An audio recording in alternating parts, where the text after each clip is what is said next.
Bagaimana Rasulullah SAW menjelaskan kepada kita tentang puasa. Jadi salah satu tujuan puasa ini adalah menahan syahwat kita, mengendalikan syahwat kita, dan juga kebiasaan-kebiasaan yang kita lakukan ini sedikit-sedikit dirubah. Seperti kita biasanya sarapan, kita tidak sarapan. Ketika kita biasanya makan siang, kita tidak makan siang. Merubah kebiasaan kita dalam 1 bulan. Dan setelah 1 bulan, normal lagi kebiasaan makan dan minum kita. Bagaimana puasa ini bisa membentuk karakter kita. Itu salah satu tujuannya puasa. Bagaimana kita bisa melawan kebiasaan adat istiadat kita yang kita lakukan selama 11 bulan. Kita rubah dalam 1 bulan. Setelah 1 bulan, normal lagi. Nah, bagaimana? Ini sesuatu yang sulit. Kalau kita tidak membiasakan seperti itu, maka cara mengendalikan syahwat kita itu sangat sulit. Karena itu Allah Subhanahu wa taala mewajibkan puasa kepada kita. Dan puasa ini merupakan salah satu hal atau kewajiban-kewajiban yang sangat membantu kepada kita untuk menjadi orang yang bertakwa. Salah satu cara kita melakukan ketakwaan, salah satu cara agar diri kita menjadi orang yang bertakwa dengan cara melakukan puasa.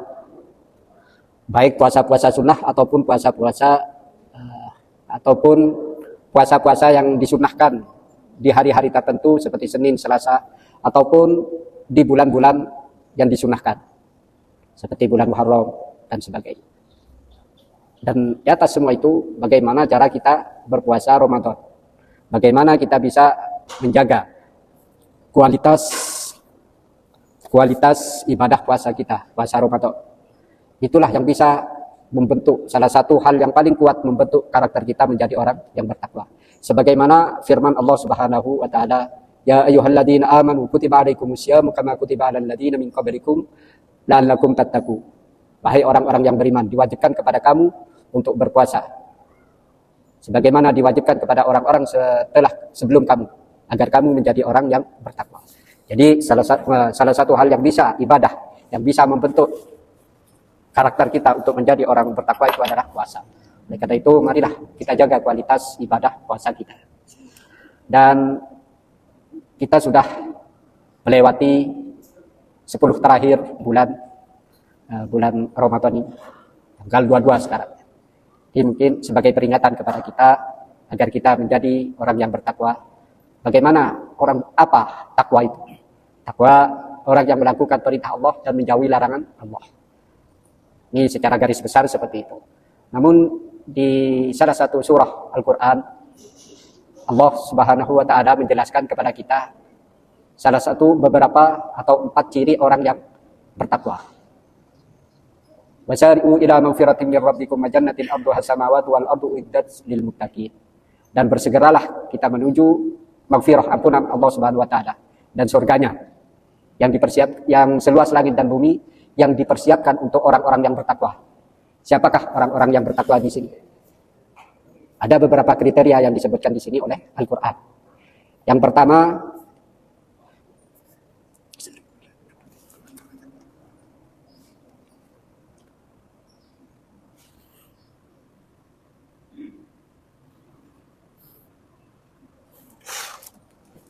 alladzina yunfikuna fis sarra'i wad dharra.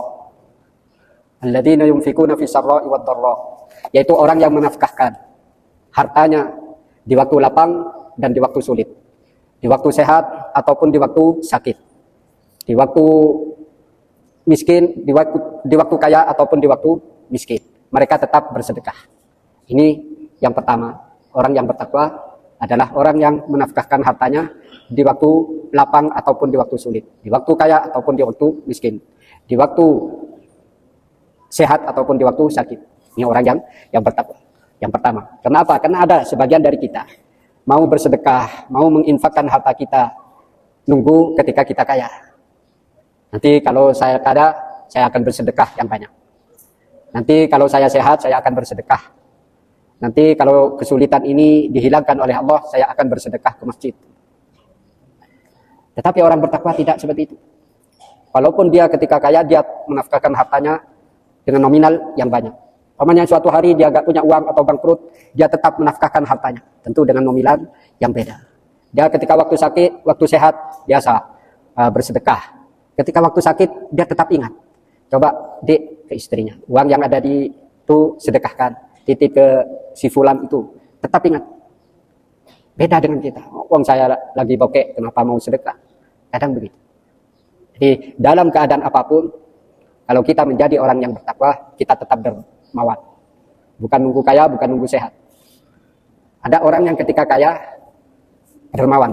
Tetapi ketika agak berkurang hartanya, dia menjadi orang yang pelit. Ada yang ketika sehat, dia dermawan. Ketika sakit, pelit. Jadi dalam segala keadaan, orang bertakwa itu tetap dermawan. Wal kadhiminal ghaidh. Yang kedua, orang yang bisa mengendalikan emosi. Bisa mengendalikan emosi. Orang yang bertakwa, sifat orang yang bertakwa yang kedua, wal kadhiminal ghaidh. Orang yang bisa mengendalikan emosi. Bukan yang tidak punya emosi. Kita tentu di sini karakter emosinya, amarahnya beda-beda. Ada yang meledak-ledak. Ada yang slow, pelan. Baru kalau masalahnya memuncak, baru kalau orang yang bikin emosi ini udah nggak bisa dimaafkan, dia marah. Tapi kalau cuma hal-hal sepele, dia tetap nggak marah. Emosinya stabil. Ada orang yang cuma teman kita bercanda, tersinggung, marah, emosi. Jadi kalau orang bertakwa, itu orang yang bisa mengendalikan emosi, bukan orang yang tidak punya emosi. Wal kadhiminal ghaidh. Di suatu hari ada sahabat Rasulullah SAW minta wasiat, minta nasihat kepada Rasulullah. Rasulullah cuma menjawab satu kata, satu kalimat, la taghdab. Enggak ada lagi Rasulullah tambahi. Rasulullah tetap menjawab la taghdab. Minta nasihat lagi sahabat itu. Tetap dijawab la taghdab. Jangan marah, jangan marah, jangan marah. Hanya satu pesannya Rasul. Ternyata ketika dipikir-pikir oleh sahabat yang dipesan ini oleh Rasulullah, dia baru menyadari bahwa menahan emosi, tidak marah itu adalah kebaikan yang sangat nyata. Sedangkan di dalam amarah, di dalam emosi yang tidak terkendali, itu tidak ada kebaikan sedikit pun. Coba berapa banyak dari kita punya masalah dengan orang karena kita tidak bisa mengendalikan emosi kita. Berapa banyak orang yang kecelakaan di jalan raya karena emosinya tidak terkendali. Dipepet, udah marah-marah, dikejar, ternyata kecelakaan. Siapa yang merugi? Orang yang marah. Dan juga merugikan orang lain. Bukan hanya diri kita sendiri yang dirugikan, tetapi juga orang lain dirugikan oleh emosi kita. Kita mulai kendalikan emosi kita. Bulan Ramadan kita latih emosi amarah kita. Mulai dari lingkungan terkecil kita, rumah tangga. Bagaimana kita ke pasangan kita, bagaimana kita ke istri kita, bagaimana si istri bisa mengendalikan lidahnya atau emosinya kepada suaminya. Bagaimana orang tua mengendalikan emosinya kepada anaknya, anaknya kepada orang tuanya. Baru ke tetangga kita, bagaimana kita berumah tangga. Terus tambah jauh. Teman sekantor kita. Orang yang bertakwa ciri yang kedua, wal kadhiminal ghaidh. Yang ketiga, wal afina 'anin nas, orang yang memaafkan kesalahan orang lain. Kita makhluk sosial, pasti berhubungan dengan orang lain. Kita tidak bisa tanpa bergaul dengan orang lain. Tentu di dalam pergaulan ini ada kesalahpahaman, ada kesalahan yang kita lakukan atau orang lain lakukan kepada kita. Makanya Allah berpesan kepada kita, wal afina 'anin nas, orang yang memaafkan kesalahan orang lain. Satu pasangan, ketika kita marah, kita malah memaafkan orang yang membuat kita emosi, membuat kita marah. Ini ada seorang ulama punya pembantu. Ternyata ada yang pembantu ini bikin teledor, anaknya sampai mati. Ada yang gelasnya diteledor sampai pecah gelasnya. Jadi ketika mau marah, Yai ini udah mau marah, Syekh ini udah mau marah. Pembantunya menjawab, Pak Kiai, apa kamu tidak membaca Al-Quran? Iya, saya membaca Al-Quran. Apa maksud kamu? Apakah kamu tidak ingat ayat wal kadhiminal ghaidh? Orang yang menahan emosinya, amarahnya. Seketika itu kiainya gak jadi marah. Ya udah, saya gak akan marah. Yang pembantunya yang punya kesalahan ini melanjutkan. Bukan hanya menahan emosi kiai, apalagi wal afina 'anin nas, orang yang memaafkan kesalahan orang lain. Ya udah, aku maafkan kamu. membuat anaknya celaka. Ya udah, saya maafkan kamu. Ada lagi Kiai, bukan hanya itu, apa lagi? Wallahu yuhibbul muhsinin. Allah menyukai orang-orang yang berbuat kebaikan. Ya udah, ini uang. Saya kasih kamu. Kamu menjadi orang yang bebas, kamu menjadi orang yang merdeka. Ini pembantu seorang budak. Masih terikat dengan perjanjian-perjanjian. Sehingga ketika itu langsung dimerdekakan menjadi orang yang bebas. Nah, ketika kita emosi terus memaafkan kesalahan orang lain, ini hati kita menjadi lapang. Bahkan kita masih memberi hadiah kepada orang yang membuat kita emosi. Apalagi masalah, udah selesai. Ada orang yang membuat kita emosi. Kita tahan emosi kita. Kita maafkan orang itu. Bahkan kita kasih dia uang. Udah selesai hati kita. Tenang hati kita. Tapi kalau diampet, Pak, ya udah kamu maafkan. Tapi tidak saya lupakan kesalahan kamu. Ini masih ada unek-unek di dalam hati. Hati kita tidak akan tentram. Tetapi kalau kita berlapang dada dengan cara menahan emosi kita, memaafkan, bahkan kita tetap berlemah lembut, berbuat baik kepada mereka yang membuat kita emosi, yang punya kesalahan kepada kita, udah. Kehidupan kita sudah selesai. Permasalahan dunia sudah selesai. Makanya kita melatih. Di dalam puasa ini, kita biasanya sarapan, tidak sarapan.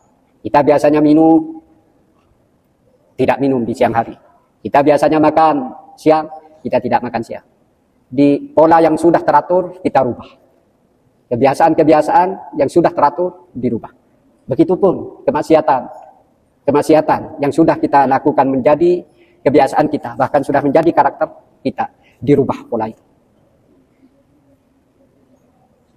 Sehingga sedikit demi sedikit kita bisa menjadi orang yang bertakwa. Dan ini salah satu cara yang paling kuat menjadi orang yang bertakwa. Bagaimanapun ketika kita berpuasa, pasti ada remnya. Seperti kita di jalan raya. Ini kan sudah mendukung, situasi ini sudah mendukung untuk kita berpuasa. Bukan malah bikin kita emosi, sore-sore padat, bikin kita emosi. Bukan seperti itu. Padat-padat banyak kendaraan, ternyata membuat kita lebih tertib. Seharusnya puasa seperti itu. Bukan tambah kelereran, parkir sembarangan, bukan. Nah, yang keempat, yang pertama orang yang berinfak di dalam semua keadaan. Yang kedua orang yang mengendalikan emosinya. Yang ketiga orang yang memaafkan kesalahan orang lain. Yang keempat orang yang ketika melakukan kesalahan, melakukan dosa, dia beristighfar kepada Allah. Ingat kepada Allah dan beristighfar. Memohon ampunan kepada Allah. Walladzina idza fa'alu fahishatan aw dhalamu anfusahum dzakarullaha fastaghfiru lidunubihim wa may yaghfiru dzunuba illallah wa lam yusirru 'ala ma fa'alu wa hum ya'lamun. Jadi ada tiga di sini. Yang nomor 4 ada tiga pasang. Bukan hanya satu, tetapi tiga. Yang nomor 4 ketika melakukan kesalahan dia beringat kepada Allah, beristighfar, memohon ampunan kepada Allah. Terus yang terakhir, walam yusirru 'ala ma fa'alu wa hum ya'lamun. Tidak mengulangi kesalahan atau dosa yang sudah dilakukan. Ada 3 poin. Cara kita bertobat ini ada tiga kesatuan yang tidak boleh kita pisah. Yang pertama, kita ketika melakukan kesalahan kita ingat kepada Allah. Ya Allah, saya telah melakukan kesalahan. Ini dilarang oleh. Langsung ingat kepada Allah. Ketika ingat kesalahan yang dilakukan, dia beristighfar, memohon ampunan kepada. Terus walam yusirru 'ala ma fa'alu wa hum ya'lamun, dan berjanji tidak mengulangi kesalahannya lagi. Dosa yang dilakukan tidak diulangi lagi. Inilah taubatan nasuha. Sebelum puasa kita melakukan itu yang dilarang oleh Allah. Tetapi ketika puasa kita melatih diri kita, habsun nafsi, habsun syahwat dan lain sebagainya. Akhirnya kita menang, kita bisa mengontrol diri kita bisa mengendalikan emosi kita. Akhirnya setelah Syawal, di bulan Syawal kita menjadi orang pemenang. Kalau kita puasanya sesuai dengan aturan-aturan yang ditentukan oleh Allah, oleh Rasulullah. Insyaallah di bulan Syawal kita menjadi karakter atau menjadi orang yang lebih baik daripada sebelum-sebelumnya. Jadi kita tanyakan kepada diri kita nanti setelah bulan Syawal, setelah bulan puasa. Apakah diri kita yang dulunya pelit menjadi dermawan? Apakah dulunya sebelum puasa kita tidak bisa mengontrol diri kita, mengendalikan emosi kita? Apakah setelah bulan puasa ini kita bisa mengendalikan emosi kita, mengendalikan amarah kita? Kita tanya nanti setelah Ramadan, apakah kita yang dulu sulit untuk memaafkan orang lain, apakah setelah bulan Ramadan kita lebih mudah memaafkan kesalahan orang lain? Apakah setelah bulan Ramadan kita lebih banyak lisan kita berzikir, beristighfar, memohon ampunan kepada Allah, dan hati kita berjanji tidak melakukan, tidak mengulangi perbuatan dosa-dosa yang telah kita lakukan. Kita tanyakan 4 hal ini kepada diri kita. Kalau 4 hal ini sudah berubah dari yang negatif menjadi positif setelah Ramadan, berarti puasa Ramadan kita diterima oleh Allah Subhanahu wa taala. Dan semoga Ramadan kali ini ibadah kita diterima oleh Allah Subhanahu wa taala. Karakter-karakter perbuatan buruk-buruk kita rubah pelan-pelan. Terutama yang sulit untuk dijaga lisan kita, mulut kita. Selama 1 bulan penuh kita latih lisan kita. Mulut kita lebih banyak diam, lebih banyak berzikir, lebih banyak membaca Al-Quran. Kita latih. Dan itu sebenarnya mendukung. Bulan Ramadan ini sangat mendukung untuk melatih hal negatif di dalam diri kita menjadi yang positif. Terutama lisan ini. Terutama telinga kita. Lisan dan telinga kita. Mungkin kalau bukan bulan puasa, kita tersinggung, kita ngata-ngatain kasar-kasar kepada orang. Tetapi ketika bulan Ramadan, kita lagi puasa. Pasti sedikit banyak ada remnya. Ada remnya lisan kita. Oh, untung saya puasa. Coba kalau nggak puasa, udah habis kamu. Nah, ini kan sedikit banyak pengaruh. Puasa pengaruh kepada kita. Oh, untung bulan puasa. Untung saya lagi puasa. Kan begitu. Pasti sedikit banyak membentuk karakter positif kepada kita puasa. Makanya di bulan-bulan yang lain kita hari Senin, hari Kamis biasakan untuk berpuasa. Bukan hanya 1 bulan, tetapi di hari-hari yang lain kita juga disunahkan untuk berpuasa. Seperti kita sensitif kita kepada fakir miskin ini kurang. Tetapi kita ketika mengalami sendiri kesulitan, ini sensitif kita kepedulian kita kepada fakir miskin ini pasti muncul. Coba kalau kita bulan-bulan hari-hari terakhir ini kita kesulitan uang, anak keluarga kita sudah Mas, mana THR-nya? Mas, anak-anak belum beli baju. Saya juga belum beli baju. Kita kaget. Aduh, iya. Coba kita larikan kepada fakir miskin yang tidak pernah punya uang sama sekali. Pasti kita bersyukur. Saya cuma bulan sekarang. Kalau fakir miskin itu setiap hari mereka bingung kesulitan. Perut kita keroncongan. Oh iya ya, gimana fakir miskin? Perutnya fakir miskin. Sedikit banyak kita lebih peduli. Kalau kita puasa kita hanya pindah jam makan, ini gak ada pengaruhnya kepada kita. Malah setelah bulan Syawal rumah sakit menjadi penuh, banyak penyakit-penyakit yang baru. Orang yang sakit kambuh. Rumah sakit biasanya full setelah Ramadan karena puasa kita hanya mindah makan, bahkan lebih banyak makan. Harusnya puasa kita, menu buka puasa kita kurangi. Kalau biasanya kita menunya yang kita makan, lauknya ada 3 macam. Ketika bulan Ramadan jadikan satu macam aja. Satu lauk. Bukan malah tambah banyak, malah kita tambah banyak. Bukan berkurang makanan kita di bulan Ramadan. Harusnya tidak seperti itu. Saya pesan coba menunya kurang. Oh, gak enak Pak, kasihan anak-anak puasa seharian. Bukannya nanti seperti ini, kan gak enak. Gak bisa. Kalau perlu gak usah buat apa-apa. Gak mau. Kalau untuk orang lain, silahkan. Kita lebih banyak di dapur. Ibu kita lebih banyak di dapur. Daripada bulan-bulan yang lain. Mereka pagi ke pasar, belanja. Setelah itu istirahat. Nanti mulai zuhur udah ada di dapur. Balik lagi ke kamar. Setelah asar baru sibuk. Harusnya keluarga kita lebih disibukkan dengan ibadah daripada urusan perut kita. Kalau kita disibukkan dengan urusan perut kita, terutama di bulan Ramadan, maka yang keluar maka harga diri kita sama dengan yang keluar dari perut kita. Lebih rendah dari yang keluar dari perut kita. Kalau kita hanya memikirkan apa yang masuk ke mulut kita, maka harga diri kita sama dengan yang keluar dari perut kita. Karena itu cobalah kita robah pola makan kita, bukan hanya dirubah jam tayangnya, jam waktunya, tetapi menunya juga kurang ketika puasa. Biasanya agak pernah minum es. Ketika puasa beli es, beli ini, masih ada es cendol ini, es ini macam-macam. Ini puasa kita hanya mindah waktu makan, bahkan nambah makan. Cuma waktunya aja yang ditunda. Semoga ibadah kita diterima oleh Allah Subhanahu wa taala.